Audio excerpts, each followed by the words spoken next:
देशात झालेल्या पश्चिम बंगाल, पॉंडिचेरी व आसाम राज्यातील विधानसभा निवडणुकीत भारतीय जनता पार्टीनं नेत्रदीपक कामगिरी करून दणदणीत विजय मिळवला व सत्ता प्राप्त केली। देशाचे लाडके पंतप्रधान नरेंद्रजी मोदी तसेच केंद्रीय गृहमंत्री अमित भाई शहा यांच्या कुशल नेतृत्वाखाली नियोजनबद्ध यंत्रणा राबवून पश्चिम बंगालमध्ये ऐतिहासिक विजय भाजपला मिळाला।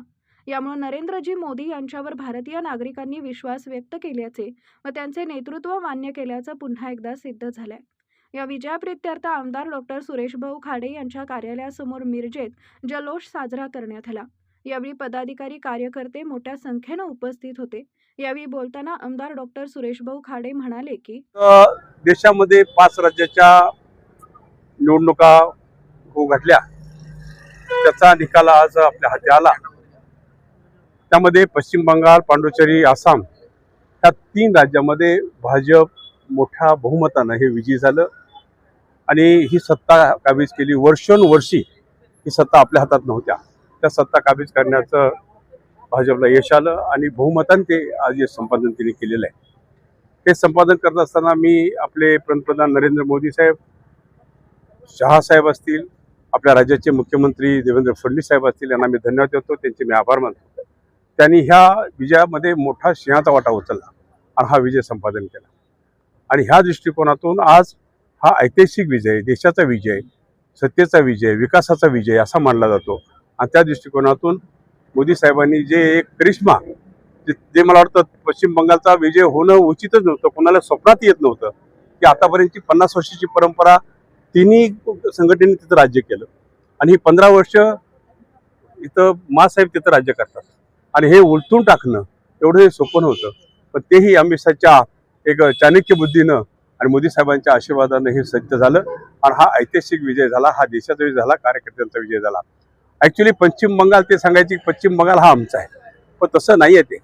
आज श्याम मुखर्जी प्रकाश आपले तिथलेच जन्मगाव त्यांचं त्या पश्चिम बंगालमध्ये आणि तिथं भाजप पहिलं रुजलं गेलं आणि आज निश्चित त्यांच्या आत्म्याला शांती लाभली असेल की पश्चिम बंगालमध्ये आता परत भाजप आलं, त्यांना शांती लाभली असेल। या दृष्टिकोनातून हा विजय उत्सव आज आम्ही मिरजमध्ये शहरामध्ये उत्साहानं साजरा केला। आज आम्ही पेढे साखर वाटून साजरा केला। निश्चितच सर्व जनतेला अभिमान वाटा असा विजय झालेला आहे। त्याचबरोबर महाराष्ट्रामध्ये 2 पोटनिवडणुका लागल्या गेल्या, त्यामध्ये बारामती असेल आणि राहुरी असेल, ह्या दोन्ही सीट महायुतीला मिळालेल्या आहेत, त्या पण बहुमताने निवडून आलेल्या आहेत। त्यामुळे त्यांचे अभिनंदन करतो आणि निश्चितच आज आपले महाराष्ट्राचे अध्यक्ष चव्हाण साहेब असतील, बावनकुळे साहेब असतील, त्यांना धन्यवाद देतो। त्यांनी हा प्रयत्न केला, सगळ्यांनी प्रयत्न केला आणि विजय संपादन केला। त्याबद्दल तिथल्या नागरिकांचं, त्या राज्याच्या नागरिक अजूनही असं नाही झालेलं की आमची प्रगती झाली असे नाही आहे। आज पश्चिम बंगालमध्ये आम्ही जवळ प्लस 122 200च्या वर गेलो आपण, म्हणजे त्यामध्ये आपण मागल्या वेळेस 77 होतो, 26 साली 198, आता 222, आता 122चा फरक पडला, 122 लीड आलो आपण। आसाममध्ये 41 लीड आलो आपण, पॉंडिचेरीला 16 लीड झाले, केरळमध्ये आपण 1च होतो, 2 होते, प्लस 2 झालो आपण, तमिळनाडूला आपण 11 मायनस झालो यावेळेला। मागल्या युतीमध्ये आपण 66 होतो आणि 55 आता आले, म्हणजे हे राज्य आपल्या हातून गेलं। त्या दृष्टिकोनातून जे निकाल लागलेले आहेत हे जनतेच्या, भारतीय जनता पार्टीच्या सगळ्या कार्यकर्त्यांना समाधानकारक आणि प्रोत्साहन देणारं, चालना देणारं, एनर्जी देणारं जे निकाल आहेत। त्यामुळं कार्यकर्त्यांनी जोमाने ताकद लागायचा आहे आणि पुढचे सगळे विजय आपण संपादन करायचे आहे आणि याबद्दल सगळ्यांना मी शुभेच्छा देतो।